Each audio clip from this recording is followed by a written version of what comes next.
Hello, good morning mga ka-idol. Another day, another pang-titi na naman.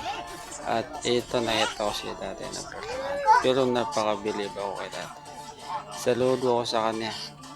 Sobrang sipag ni tatay kahit walang nabibinta. Tuloy pa rin ang laban. Kaya saludo ako kay tatang. Grabe ang sipag niya. At maya-maya naman mga ka-idol ay dumating na yung kasama natin nagbabike din. At unang bungad niya sa akin na ay wala daw siya nabinta. Matumar daw. Ayan o, nakikita niyo. Parang nagbabike ng ano eh. Kaya nag-uusap kami saglit at iniwan ako kasi daw wala siyang nabinta mga ka-idol. At maya-maya mga ka-idol kami na customer na tayo. At sayang naman mga ka-idol kasi hindi siya bumili. Mahal daw yung mga paninda natin mga ka-idol.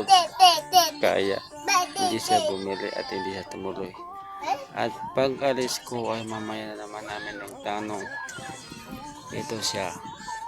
Nag-i-email at nagtatanong ng cellphone kung may cellphone tayo. At hindi ko siya nabilihan ng cellphone kasi kunti lang yung budget niya kaya pag-iparol like. Kaya sir mga ka-idol.